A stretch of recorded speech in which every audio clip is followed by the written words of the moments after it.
Pinatay ni Edwin ang tauhan natin, Papa.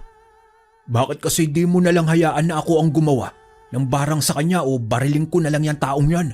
Kumalma ka nga, Rodel. Yan sa pagiging mayabang at mainitin ng ulo ka nalalamangan ni Edwin. Dahil siya kalmado sa lahat ng bagay. Kaya't napag-iisipan niya ang lahat ng bagay na maigi. Sa hindi nag-iisip ang kinuha mo eh. Marami pang nasa kaliwa sa lugar na to. Panatilihin nating wala tayong kakayahan. Dahil oras na lumapit sa mga manggagamot ang mga yan. Dahil tayo ang gumalaw. Baka yun pa ang maging katapusan natin. Ang kwentong mapapakinggan ninyo sa araw na ito ay hango sa tunay na buhay. Karanasan nito ni Edwin, taong 1973, sa bayan ng Larena, Siquijor. Bago natin simulan ang kwento mga kabaryo, sa mga hindi pa nakapag-subscribe, pindutin lamang ang subscribe button bilang pagpapakita ng suporta. Mapapakinggan nyo rin kami sa kwentong Kalakbay at sa channel ni Tito Proy na Hulapawin. Yun lang mga kabaryo, ituloy na natin ang kwento. Nang mga panahong ito, simpleng namumuhay ang pamilya nila Edwin. Nagmamay-ari sila ng maliit na koprahan at ilang bangka na pinaparentahan lang din nila sa murang halaga sa mga kababaryo nila. Kapag naman may mga pagkakataon na mahina ang huli, ay ilang kapirasong isda o di naman kaya ay hindi na lang muna sila naniningil. Mabait, matulungin at madaling lapitan ang mag-ama. Ngunit sa kabila ng imaheng pinapakita nila sa mga tao, isang lihim ang iniingat-ingatan nila. Meron silang inaalaga ang sigbin. Alaga ito ng lolo ni Edwin na ipinamana naman sa kanyang ama na si Goryo. Bukod dito, may alam din sa aral ng kaliwa ang mag-ama. Ngunit di gaya ng ilan. Hindi nila ito basta ginagamit sa masamang gawain. Batid nilang hindi lahat ng tao ay mabuti at hindi sa lahat ng pagkakataon ay ang sariling kamay ang ginagamit sa pagpaparusa. Kaya't ang karunungang alam nila, ginagamit lamang nila ito para magtanda ang mga masasamang tao. Oh, Edwin, anak. Balita ko may nakaalitan ka na naman daw na isang trabahador natin. Ano ba ang nangyari? Dahil po sa pasahod, Itay. Pasahod? Di ba hindi naman tayo pumapalya sa mga pasahod? Binibigay naman natin sa kanila sa tamang petsa. Nagalit po kasi lahat ng mga kasama niya, Itay. Paano kinuha na niya lahat? Kung sa pamilya niya gagamitin, maiintindihan ko pa po eh. Pero kung para sa bisyo lang niya, hindi ko po siya pagbibigyan. Mabuti sila Edwin sa mga manggagawa nila. Pero palagi itong may hangganan dahil ayaw nilang inaabuso sila ng mga ito. Kaya't isa sa mga tao niya ang hindi niya napagbigyan. Isang gabi, habang pauwi si Edwin galing sa koprahan, inarang siya ng trabahador na yon. Bumaba siya ng sasakyan para kaharapin ito dahil tila lasing ito. Pero nagulat siya nang hawakan siya nito at bigla na lamang umusal ng orasyon. Ang ora at titig sa mata ng taong yon, pamilyar kay Edwin ang orasyong binibigkas niya, ay sa isang mambabarang. Dito na sinamo ni Edwin ang alaga niyang sigbin na agad din namang dumating. Mabilis nitong sinunggaban ang lalaki at nilapa ng sigbin. Sumisigaw ang lalaki habang kinakagat at nilalapa ng nilalang ang leeg niya, at mula roon bumulwak ang maraming dugo at nakita na ang lalamunan ng lalaki. Saka pa lamang tumigil ang sigbin nang masiguro niyang wala ng buhay ang lalaking yon. Dito palang lumapit si Edwin sa wala ng buhay na katawan nito. Walang iya ka? Mambabarang ka pala? Sino kaya ang mga kasama mo rito? Pero dahil ikaw lang ang may ginawa sa akin, palalagpasin ko muna kung sino pa man ang mga mambabarang sa baryong ito. kung sino ang nagutos sa'yo o kung mayroon man. Sa baryong yon, isang pamilya ang may lihim na galit kay na Edwin. Ito ay ang mag-amang Rodel at Benito. Kilalang may kaya rin sa lugar. Sila ang may mas malawak na lupa at may maraming negosyo sa lugar nila. Pero isang bagay ang nakapagtataka. Mas tinatangkilik sina Edwin ng mga tao at higit na mayaman sila kung ikukumpara kay na Rodel. Ito ang kinaiinisan nila Rodel, kaya't ginaya rin nila ang kabuhayan nila Edwin at nagpapautos ng mga tauhan nila na merong kakayahan sa pambabarang para mapaslang ang mag-ama. Pero nakapagtatakang walang nangyayari sa kanilang dalawa. Pinatay ni Edwin ang tauhan natin, Papa. Bakit kasi di mo na lang hayaan na ako ang gumawa ng barang sa kanya o bariling ko na lang yung taong yan? Kumalma ka nga, Rodel.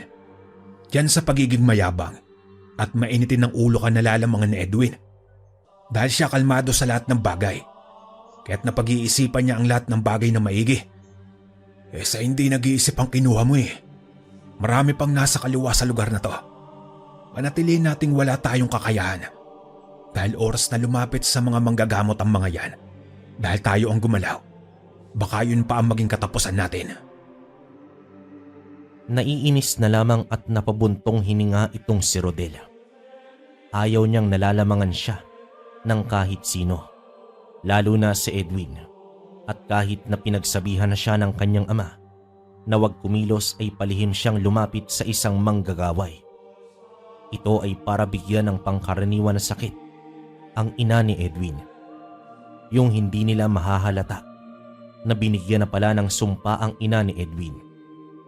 Inatake nga ng alta presyon ang ina ni Edwin, dahilan para maparilasa ito at hirap na magsalita. Tendeng, huwag kang mag-alala. Kami ng anak mo ang mag-aalaga sa'yo. Inay, gagawin po natin ang lahat para gumaling ka. Gagaling ka po. Maniwala ka. Niyakap ni Edwin ang ina at hinagkan nito ang noo niya.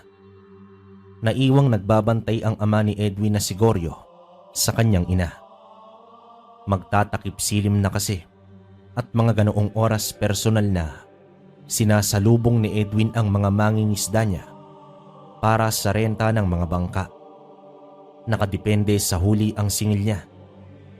May mga nanggugulang sa kanya, pero hanggat hindi niya ito nahuhuli o may sapat na dahilan naman kung bakit ay hindi niya ginigipit ang tao. Kaya't maraming tao ang natutuwa sa pamilya nila dahil sa pagiging matulungin. At nang makarating siya, sinalubong siya ng reklamo ng mga ito. Nasira at butas ang mga bangka nila. Hindi niya na sinalubong ang inis ng mga tao. Hindi na rin siya naningil at sinabing aalamin ang dahilan kung bakit nagkakaroon ng sira ang mga bangka nila gayong may regular naman na pagtingin sa mga bangka bago ito ipalaot. Itay, nagrereklamo ang ibang mga mangingisda kanina. Butas daw ang mga bangkang ginagamit nila. Kapag napapalaot na sila, tsaka raw po unti-unting pumapasok ang tubig doon sa loob ng bangka. Kaya ang hirap daw makarami ng huli. Dahil mas sinisiguro nila na makakauwi sila kaysa abutan na lumubog. Paanong nangyari yon? Linggo-linggo naman tinitignan ang kalagayan ng mga bangka natin bago ipagamit, di ba?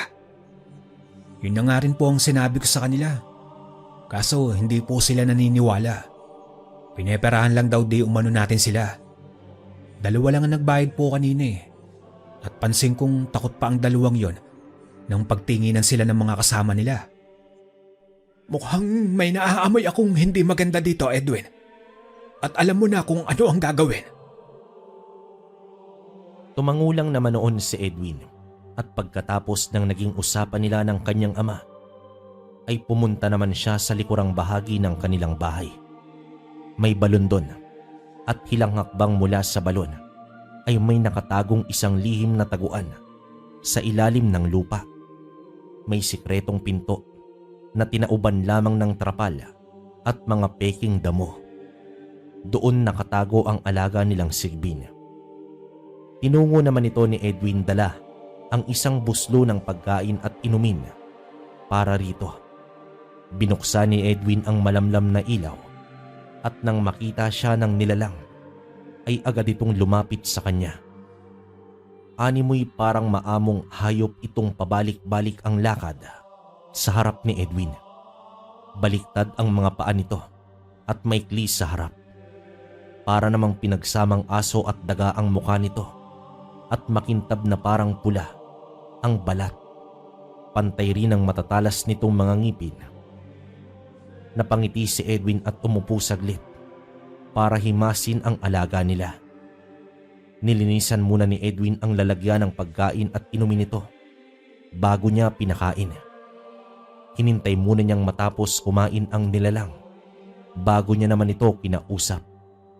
At nang matapos na itong kumain, umusal muna ng orasyon itong si Edwin. Gusto kong mag-ikot sa mga kinalalagyan ng mga bangka. Isalin mo na rin ang koprahan. Tiyakin kong maitago mo ang sarili mo para hindi ka makita ng ibang tao. At pag may nakita kang kakaiba at kahina-hinalang tao, ipaalam mo agad sa akin. Huwag kang gagawa ng kalat sa bakuran natin. Naiintindihan mo ba, kaibigan?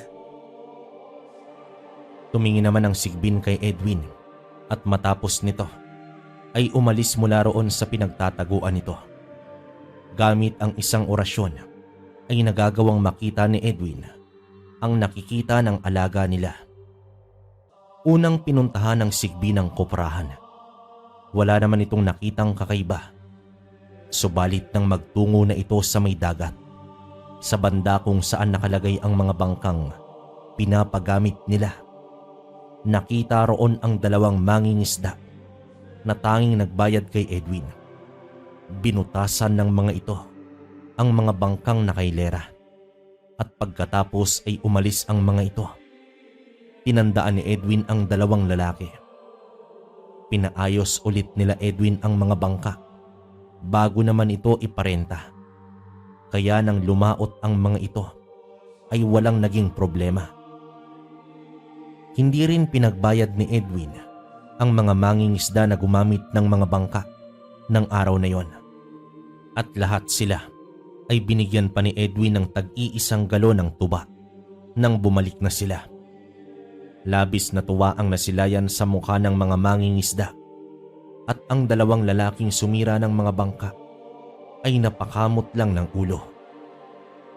Kaya't nang sumunod na gabi na nagtangka na namang sirain ng mga ito ang mga bangka, inabangan na sila ng mag-amang Edwin at Goryo. Ilang bangka pa namin ang nasira nyo, Erning. Kita mo nga naman, pinagamit na namin kayo ng libre sa bangka. Binigyan pa namin kayo ng tuba. At sa pagkakaalala ko, noong walang-wala kayo tapos nakiusap kayo ng trabaho sa amin, pinagamit namin kayo ng libre sa bangka namin. Tapos ito pang mangyayari, mga Erning. Lumuhod na nakiusap ang mga ito at humingi ng paumanhin pero agad na tumalikod at akmang tatakbo palayo. Ngunit napatigil ang mga ito nang humarang sa kanila ang alagang Sigbin ng mag-ama. Napaupo naman sa takot ang mga ito at natatarantang naghanap ng maibabato sa nilalang para maitaboy ito. Ngunit matiim sila nitong tiningnan ng nakakakilabot. Naihina rin ang mga ito sa kanilang mga pantalon dahil sa matinding takot. Marahan silang umatras habang nakasalampak sa buhangin, ngunit kapag kumikilos sila ay lumalapit din ang Sigbin sa kanila. Nang pumipito gamit ang kamay ni Edwin, nag-akmang sasakmalin na ng Sigbin ang dalawa na napasigaw at napapikit na lang dahil sa matinding takot. Lumapit itong si Edwin sa kanila at hinarap silang dalawa. Bakit nyo ginagawa ito? At may nag-utos ba sa inyo para isabotahe kami? Sagot! Nagitla naman ang dalawa at umiyak sa paghingi ng tawad. Napilitan lang di umano silang gawin yon dahil ginigipit na sila ng pinag-uutangan nila. At kapag sinira raw nila ang mga bangka at sinabutahe, ay hindi na sila pagbabayarin sa mga utang nila. Pero kapag nagsumbong daw di umano sila, malalagay sa panganib ang buhay nila, lalo na ang kanilang mga pamilya. Kahit na nagngingit-ngit sa galit si Edwin ng mga sandaling yon, ay pinilit niyang maging kalmado. Tinanong niya kung sino ang nag-utos sa kanila. Nagulat naman sila at ang sinagot nito ay ang katunggali nilang sina Benido. Pinauwi nila Edwin ang dalawang lalaki, ngunit sinabihan nila itong hindi na sila makakabalik pa. At kapag inulit pa nila ang ginawa nila o ipinagsabi na may alaga silang sigbin, ay ipapalapa sila ni Edwin ng buhay sa alaga nito. Halos madapa nang umalis ang dalawa, pauwi naman sa kanila. Grabe na talaga ang inggit sa katawan ng Benido na yan. Sisirain pa niya ang hanap buhay ng iba para lang sa pansariling interes. Gusto niyo na po bang ipalapa natin ang pamilya na yan sa alaga natin, Itay?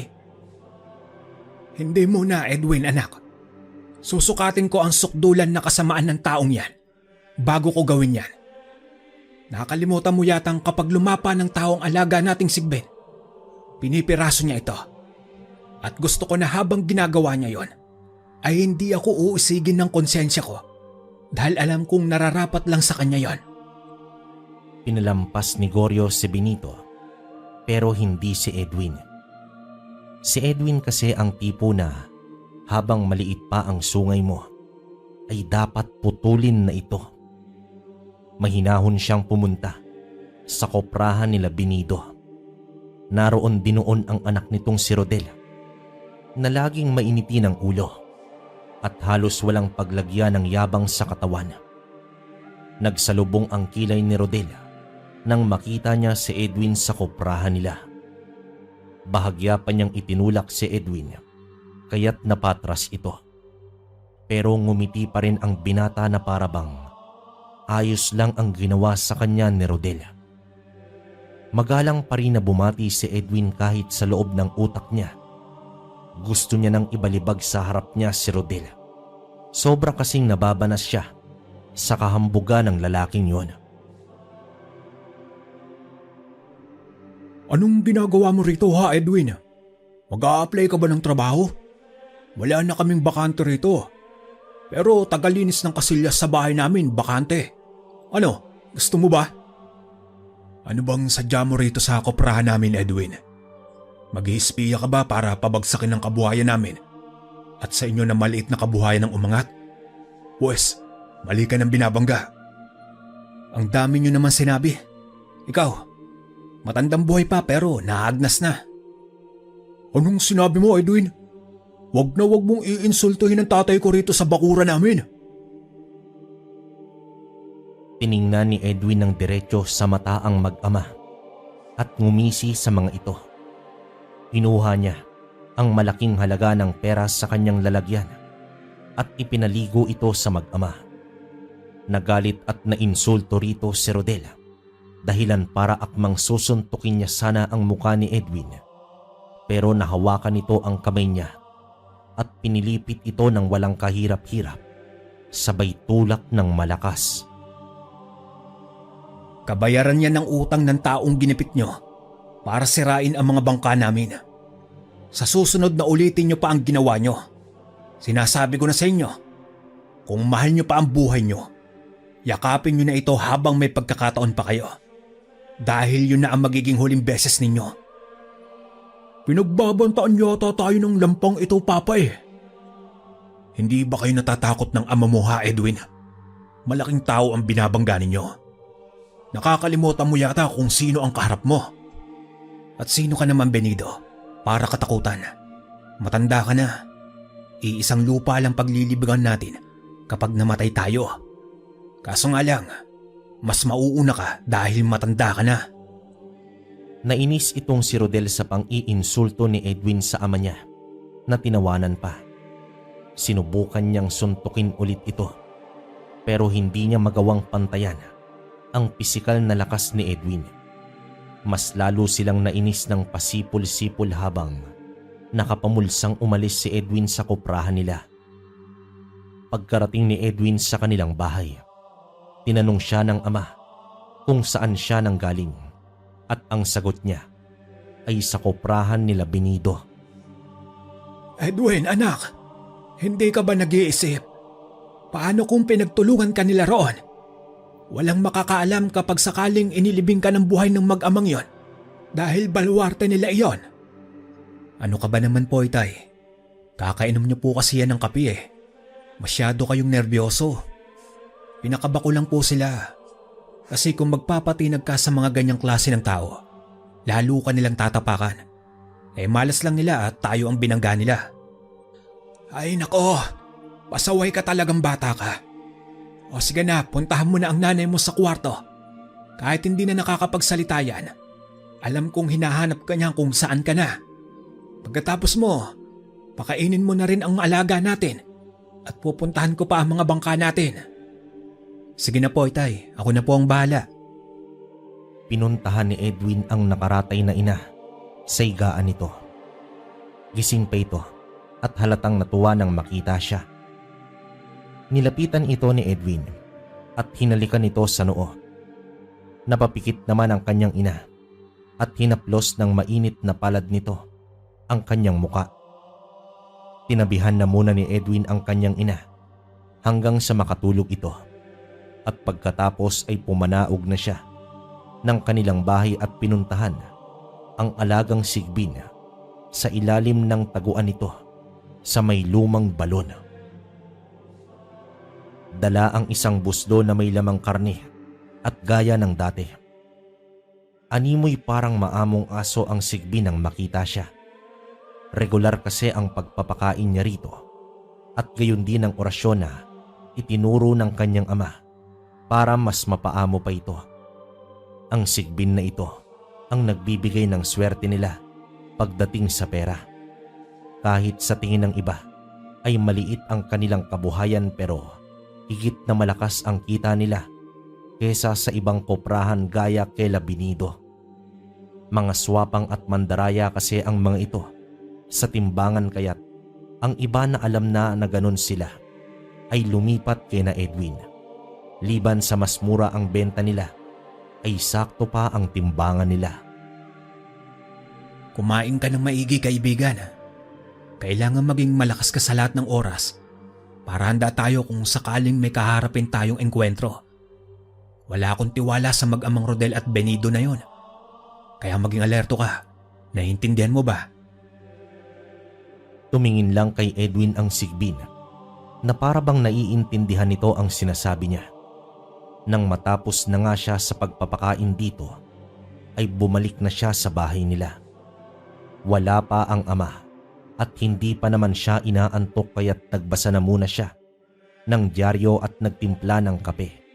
Saka umupo sa may balkonahe ng bahay nila. Mula naman sa bahay nila ay natatanaw ang kanilang koprahan. Dahil sa may ilaw sa labas ng kanilang pagawaan ay natatanaw niya mula roon ang mga trabahador niya na naabutan ng gabi sa pagtatrabaho. May karagdagang pasahod kasi ang trabahador kapag humigit na sa oras nito ang pagtatrabaho nila. Kaya't halos lahat talaga ay purong magsisipag. Maya-maya pa ay napansin ni Edwin na nagkakagulo ang mga tao sa koprahan nila. Nakita niyang may dala itong mga balde ng tubig at tila may inaapula. Dali-dali namang pinuntahan ni Edwin ang koprahan at sakto nang makarating siya ay naapula na ang sunog nito. Kamuntikan ng masunog ang buong koprahan at mapahamak ang ibang trabahador. Mabuti na lang at mabilis kumilos ang mga tao nila. Agad na din na tumungo ang ama niya nang malaman ang nangyari sa koprahan nila. Anong nangyari rito? Nagkaroon po ng sunog, Itay. May mga nasira tayong kopra, kaya't yung suki natin nababagsakan sa susunod na araw. Hindi na po matutuloy. Kailangan din po natin alamin kung may kapabayaan po ba sa mga trabahador natin. Dahil lahat ng mga ito, gabi na ay nagtatrabaho pa rin. Baka may hindi nakapansin na may baga pa yung mga kopra tapos napabayaan. Kung dala ng matinding pagod yan, hayaan na lang natin. Kawawa rin naman ang mga tao natin at matagal na rin sa atin ang mga iyan. Pero ngayon lang ito nangyari. Baka aksidente lang talaga. Sana nga po, Itay. Pero nanghihinayang ako sa kliyente natin eh. Sa susunod na araw ang ipinangako natin. Baka dahil po doon ay umalis yun o kaya ahasin ng iba. At hindi nga nagkamali si Edwin sa iniisip niya. Kinabukasan, nang puntahan ni Edwin ang suki na nilang kliyente para pagsabihan ng insidenteng nangyari, ay galit itong humarap sa kanya at sinabihan pa siyang sinungaling. May nakapagsabi raw sa kanila na hindi maayos ang produksyon nila Edwin at halos walang pahinga ang mga trabahador nila. Kaya di na raw imposible na magkaroon nga ng pagkasunog sa koprahan nila. Marami pa itong sinabi na kung ano-anong mga pagbibintang sa kanila at sinisingil sila sa naunang binayad nila sa kanila. Sa inis naman ni Edwin ay binalik niya agad ang araw na yon, ang bayad ng kliyenteng yon sa kanila at umalis na. Ngayon ay gustong malaman ni Edwin kung sino ang nanira sa kanila sa kliyente nilang yon. Nakakainis! Oh, bakit ang init ng ulo mo, Edwin? Ano bang nangyari? Makaramdam ko po talaga, Itay. Hindi aksidente ang nangyari sa koprahan. May sumabutahi po sa atin. At sino naman sa tingin mo ang gagawa nun? May pinaghihinalaan na po ako. Pero kukumpirmahin ko po muna. At nung sumunod nga na araw nakita ni Edwin ang nasabing kliyente na kasama si Rodel habang karga ng malaking sasakyan ng mga kopra nila. Ngumisi lang naman si Rodel nang makita niya si Edwin. Habang si Edwin naman ay matalim lang na nakatingin sa kanya. Binibilang ang mga kasalanang nagagawa nito sa kanila. Sa loob-loob ng binata, nabibilang na ang mga araw ng mag-ama. Sa kabila ng nangyari, naging normal pa rin ang takbo ng pamumuhay at kabuhayan nila Edwin. Ayaw niyang ipakita sa kalaban nila na natitinag sila sa mga ito. Isang umaga, habang naghahanda sina Edwin at ang ama niya para pumunta ng dalampasigan para salubungin ang mga mangingisda para kunin ang bayad ng mga ito, ay bigla na lamang nilang narinig na umuungol ang kanyang ina na nasa kwarto. Pinagpapawisan ito ng malamig, parang tila namimilipit sa sobrang sakit. Nay, ano po ang nangyayari sa'yo? Tay, dalhin na po natin sa ospital si nanay, dali na. Sige Edwin anak, buhatin mo na ang nanay mo at dalhin mo agad sa sasakyan at aalis tayo. Ngunit pagbuhat pa lang ni Edwin sa kanyang ina, ay may nalaglag na mula sa katawan nito. Akala niya ay nakadumi lang, ngunit nanlaki ang mga mata niya nang makita niyang mga buhay na insekto ito. May maliit na daga, tuko na may kasamang mga bulati pa. Dito napasigaw si Edwin at napaiyak habang tinatawag ang kanyang tatay na bumaba na para paandarin ang sasakyan. Halos madapa naman sa pagkataranta ang tatay ni Edwin na si Goryo nang umakyat ito ng hagdan nila. Natulala siya at napaupo na lang sa may pintuan nang makita niyang pati sa bibig ng asawa niya ay naglalabasan ang maliliit na buhay na mga tuko at mga bulate. Agad na binawian ng buhay ang ina ni Edwin ng mga oras na yon. Alam na agad niya na nabarang ang ina at para matukoy kung sino ang may gawa, pinaamoy ni na Edwin sa alaga nilang sigbin ang patay na katawan ng kanyang ina. At inutusan ito na hanapin kung sino ang may gawa. At oras na malaman nila kung sino, gusto niyang siya mismo ang tumapos sa buhay nito. Hanapin mo kung sino ang may kagagawa nito at gusto kong ako mismo ang tumapos ng buhay niya. Dapat yata talaga siguro ay inaral din natin ang aral ng kanan. Baka sakaling nalaman agad natin na binabarang na pala ang nanay mo. Huwag kang mag-alala, Itay.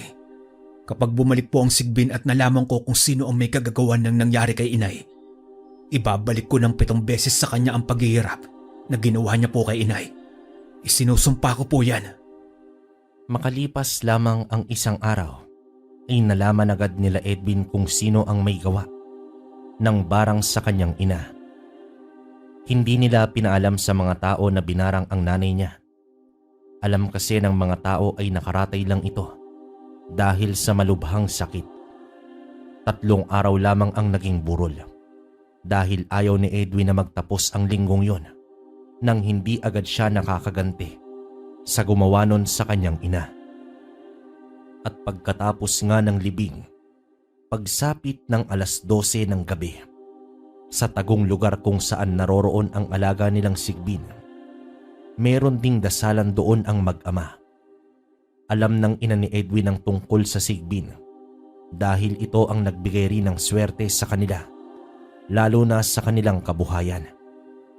Ngunit hindi nito alam na ipinasa rin pala ni Goryo ang lihim na karunungang itim sa anak nila. Walang alam sa pambabarang ang mag-ama, ngunit alam nila maglapat ng pinakamabagsik na kulam.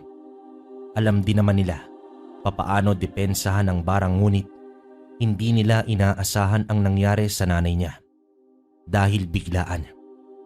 Meron silang depensa na mag-ama, pero ang kanyang ina ay wala dahil tutol ito sa kaalaman nilang yon, dahil taliwas di umano ito sa turo ng simbahan at gawain lamang daw ito ng mga alagad ng demonyo. Kaya inilihim nilang mag-ama sa kanyang ina na pinanghahawakan pa rin nila ang kaalaman nilang yon sa kaliwa. Talagang umabot na silang mag-ama sa sukdulan. Kita mo nga naman, Itay. Sino ba ang mag-aakala na mga mambabarang pala ang mag-amang yan? Kaya siguro gigil sa atin na ang mag-amang yan. Dahil kahit anong gawin nila, hindi nila tayo napapatumba. May hinala na siguro sila na may inililihim tayong kaalaman. Kaya't sinubukan nila tayo. Kaso hindi tumalab, kaya sa nanay mo nila ginawa. Sana pala kahit ayaw ng nanay mo, nilagyan ko na rin sana siya ng pandepensa. Masyado tayong naging kampante. Ngayon, ibibigay ko ang hamon na gusto nila. Sinindihan ng mag-ama ang mga kandilang nakailera sa harap nila.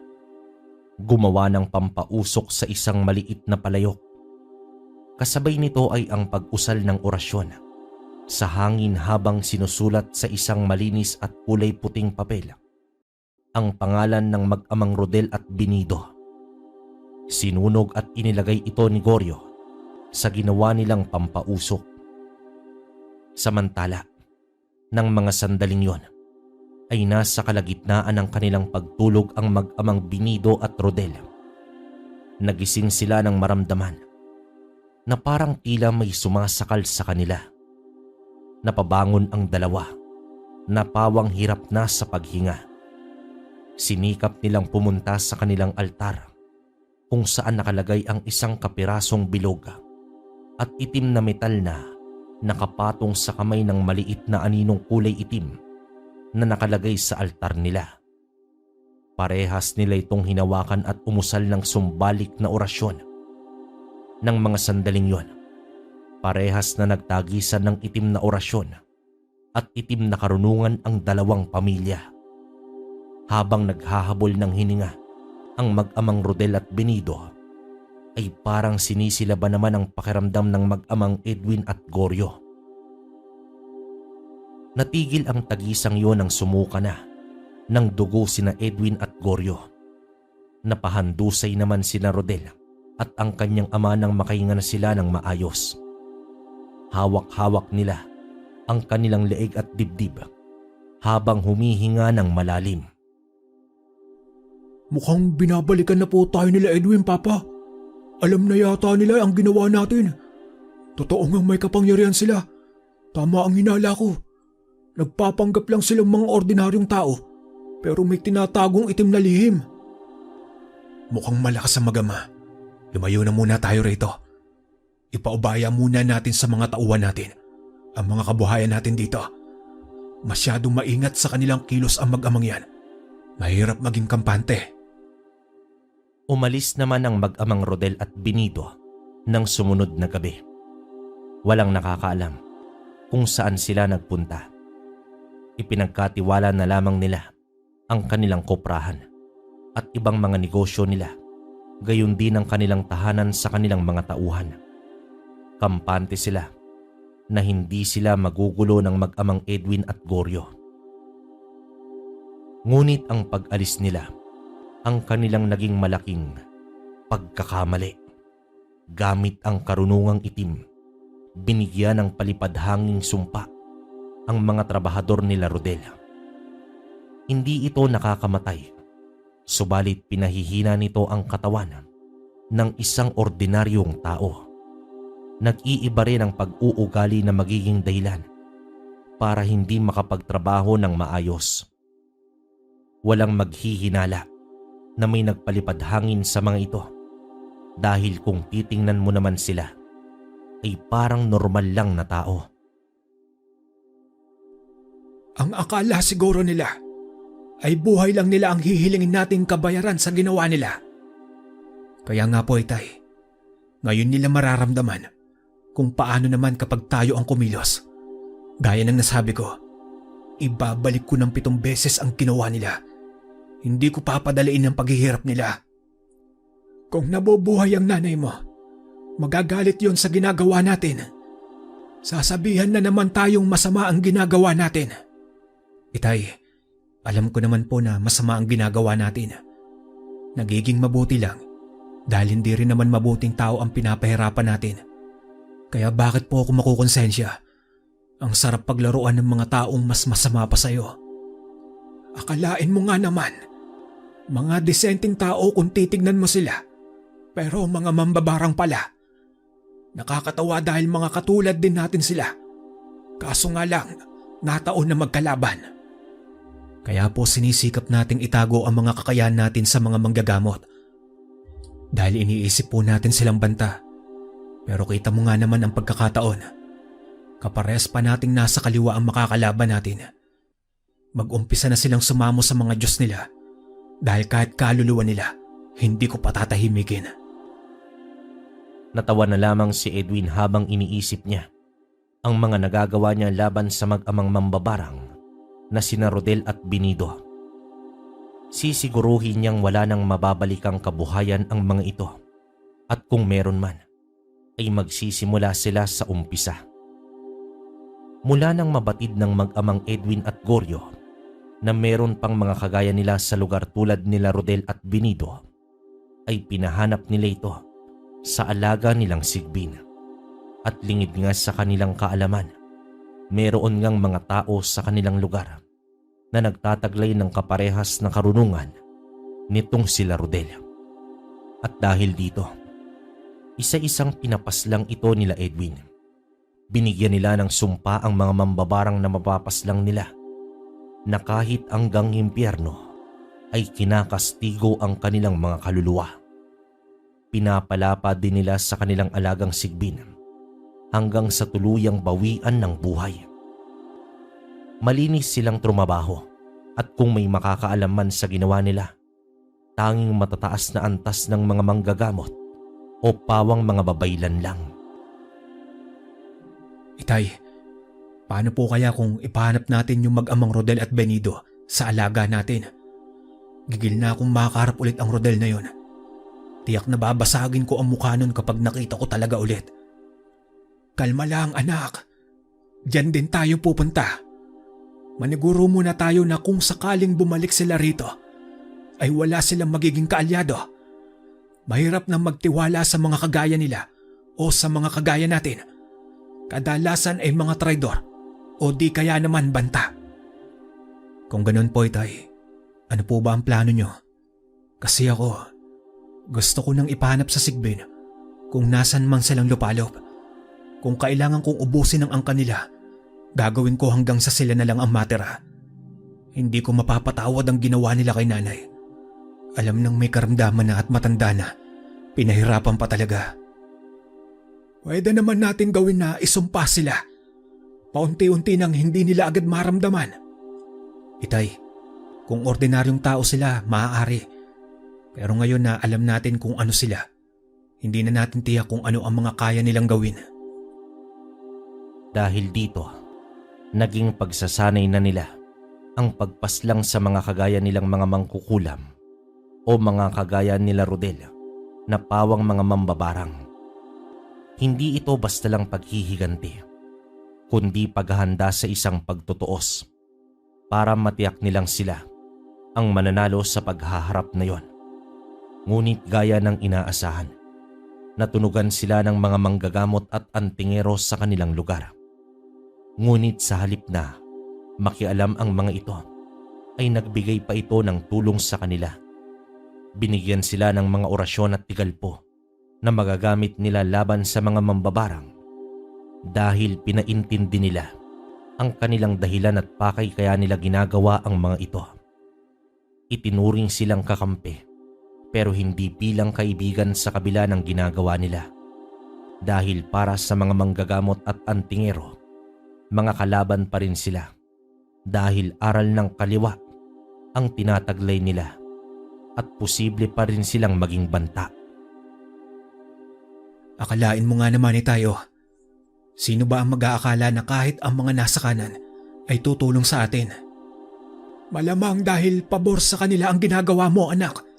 Pero subukan mong salungatin sila. Mag-iiba ang ihip ng hangin. Hindi naman po ako aabot sa ganong punto, Itay. Alam ko ang hangganan ng ginagawa natin. At batid ko ang mga agam-agam nila. Kaya naiintindihan ko rin naman ang mga saloobin nila. Walang palya ang mga orasyong palipadhangin ng mag-amang Edwin sa mga trabahante nitong sila Rodel. Ito ay dahilan para bigyan sila ng matinding karamdaman, kundi para lamang hindi maging maayos ang pagtatrabaho nila hanggang sa tuluyang malugi ang koprahan at ilang kabuhayan ng mag-ama. Dahil kapag binigyan nila Edwin ng karamdaman ang mga taong yon, ang mga manggagamot na nasa lugar ang makakalaban nila. Nang makita ni na Edwin at Goryo na humihina na ang kabuhayan ng mag-amang Rodel at Benido, sinubukan ng mag-ama na gawin ang bagay na di pa nila nasusubukang gawin sa isang tao o sa isang katulad nila na nasa hanay ng kaliwa. Kung ang mag-amang Rodel kasi ay mga dalubhasang mambabarang, ang mag-amang Rodel naman ay dalubhasang mangkukulam, pero liban doon ay may alam din sa paglalapat ng tiaw ang ama ni Edwin na si Goryo.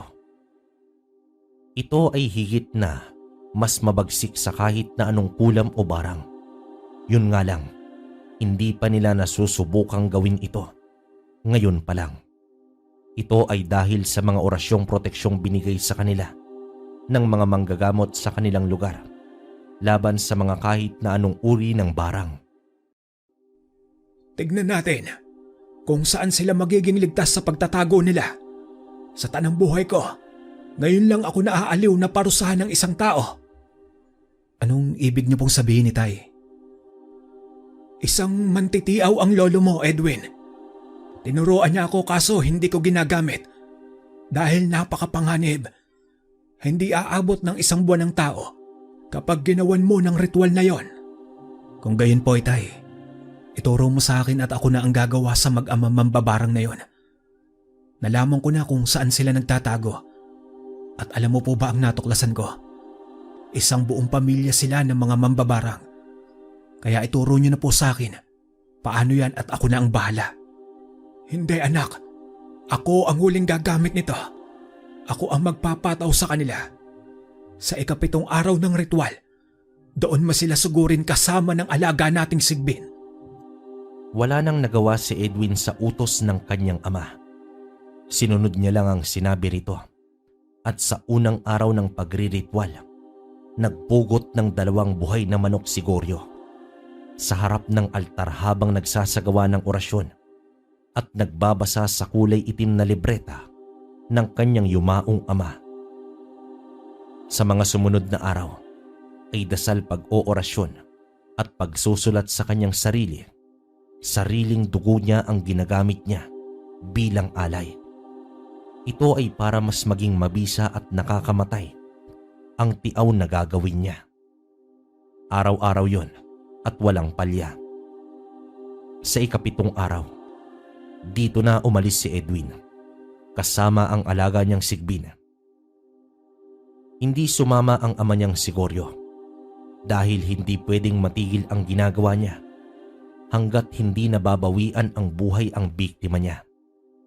Ramdam na ni Goryo ang pagsalungat nila Rodel at Edwin. Pero wala, mas higit na malakas ang ritual at orasyon niya. Nang makarating na sa kanyang destinasyon si Edwin, agad na umusal siya ng dasal para makatawag ng pansin sa mga ito at sa mga taong kasama nila sa loob. Lumabas ang mga kamag-anak ni Rodel at dito na siya ngumisi ng nakakakilabot. Isang sipol at agad na lumabas ang alaga niyang Sigbin. Natakot naman ang mga ito nang makita nila ang nilalang na yon. Ngunit bago pa man sila makatakas, ay isa-isa na silang inatake ng Sigbin. Hindi kumakain ng tao ang Sigbin. Kung ano lamang din ang utos ng tagapag-alaga niya, yun lang din ang sinusunod niya. Yan, ganyan ang gusto kong ingay pag mamakaawa. Kung hindi nyo lang kinupkup yung kamag-anak nyo, baka sakaling binuhay ko pa kayo. Tumatawa naman si Edwin habang naglalakad papasok ng bahay na yon. Wala siyang kahit na anong hinawakang bagay. Umaalingaw-ngaw sa labas ang ingay ng pagmamakaawa ng mga kamag-anak nitong sila Rodel at Binido. Napunta naman si Edwin sa isang silid. Masangsang na ang amoy sa parting yon. At doon tumambad sa kanya ang 2 taong nakahiga na halos sobrang butot balat na. Ang mga katawan ay parang naaagnas na. Anong ginagawa mo rito? At anong ginawa mo sa pamilya namin sa baba at nagsisigawan sila? Ha, Edwin? Ipakukulong kita dahil sa pagpasok mo sa bahay namin ng walang pahintulot. Ano ba naman kayong mag-ama? Ngayon nga lang ulit tayo nagkita. Ganyan niyo pa ako batiin? Wala na kasing laruan ng alaga ko. Kaya dito ako naganap. At saka totoo nga, tumatalag na ang tiaw na ginawa ng tatay sa inyo. Dahil unti-unti kayong naaagnas ng buhay. Sinasabi ko na nga ba, kayo ng ama mo ang may gawa nito sa amin. Oh, bakit ka nagagalit, tanda? Hindi ba may ginawa rin kayo sa nanay ko? Huwag niyo nang itanggi. Alam kong kayo lang ang gagawa nun. Kaya ngayon naniningil lang ako. Sumipol naman si Edwin at doon dumating ang alaga niyang Sigbin. Nagulat pa ang mag-ama dahil hindi nila akalaing may alagang Sigbin ang mag-amang Edwin at Goryo. Nagpalipad hangin sila ng pantaboy sa nilalang na yon, pero hindi na ito umubra. Kahit hirap sa pagkilos ay pinilit nilang wag makalapit ang Sigbin sa kanila. Natatawa lamang si Edwin habang nakaupo at pinagmamasdan sila na sobrang natatakot. Nabagot na si Edwin at tumayo na ito. Sige na, tapusin mo na sila at uuwi na tayo. Dahil may mantsa na ng dugo ng pamilya nila ang damit ko. Hindi! Edwin! Ilayo mo rito ang alaga mo! Pakiusap, wag mo kaming ipalapa rito. Oo nga, Edwin. Pangako magbabago na kami. Talaga? Ang kaso ay hindi ako nagbibigay ng ikalawang pagkakataon eh. Naglakad palabas ng kwarto si Edwin at nang makalabas na siya, saglit siyang huminto para pakinggan ang hiyaw at pagtangis ng mag-ama. Napangiti pa siya habang nakapikit at pinapakinggan ang iyak ng mag-amang nilalapa ng alaga nila. Nang tumahimik na, ay saka pa lamang lumabas ang alaga niya. Naging parang maamong tupa ito nang matapos ang inutos ni Edwin sa kanya. Napakamasunurin mo talaga. Tara, umuwi na tayo at bibigyan kita ng maraming pagkain na paborito mo. Umalis naman si Edwin sa bahay na yon na parang walang nangyari. Pero syempre, ayaw niyang gumawa ng kalat na may natitirang mga bakas. Pinalinis niya sa mga matagal niya ng mga tauhan ang bahay. Nang sa gayon, kahit may maghanap sa kanila, ay tiyak na hindi na sila makikita. Nang makarating ng bahay nila, agad na pinakain ni Edwin ang alaga niya. Sa unang pagkakataon, yon ang unang beses na nakapaslang ng ganoon karami ang alaga nila. Sinamahan na muna ni Edwin ang alaga niya at pinagmasdan itong kumain. Napakalaking tulong ng nilalang sa kanila sa maraming bagay. Nang matapos na siya sa kanyang ginagawa, ay pumunta na muna siya sa kanyang kwarto para makaligo at makapagbihis na. Malayo rin ang nilakbay niya, kaya't sobrang napagod siya. Kinabukasan, nabungaran ni Edwin ang kanyang ama na nagkakape sa may balkonahe. Ngumiti lang naman si Edwin sa ama niya at dito alam na nila pareho na tapos na ang problema nila. Edwin, anak. Siniguro mo bang walang kalat na naiwan? Mahirap na. Alam mo namang iba ang imaheng alam ng mga tao sa atin. Ayokong magbago yon. Ano ka ba naman po, Itay? Ako pa po ba? Wala akong tinarbaho na may bakas. Kung may maghahanap man sa kanila, sigurado akong hindi na sila makikita pa. Pinalinis ko na ang bahay at pinasunog ko silang lahat. Hindi ko pa rin nakakalimutan ang mga sigaw nila at ang sarap sa tenga. Loko ka talagang bata ka. Kung hindi lang mga kagaya nila Benito at ibang mga abusadong tao ang tinapos natin, iisipin kong isa kang baliw na mamamatay tao. Ang kaso po, Itay, hindi eh. Bayani po ako sa paraan na alam ko. Siguro naman ngayon, wala nang mananabutahe ng mga bangka natin gaya ng nakaraan. Kung mayroon man, di dating gawi po. Bakit tayo magiging mabuting tao sa mga taong hindi ganun sa atin? Napailing na lang ang ama ni Edwin sa mga sinabi niya. May mga malalayong kamag-anak at kakilala nga ang naghahanap sa mag-amang Rodel at Benito. Ngunit kahit anong gawin nila, hindi na nila ito nakita pa. Hindi rin naman mapagbintangan sina Edwin dahil alam ng mga kabaryo nila na matagal na silang umalis sa lugar nila. Nagpatuloy sa kanilang pamumuhay ang mag-ama. Naging maayos na ulit ang takbo ng mga kabuhayan nila at ang mga bangka nila na hindi na nagkakaroon ng mga sira.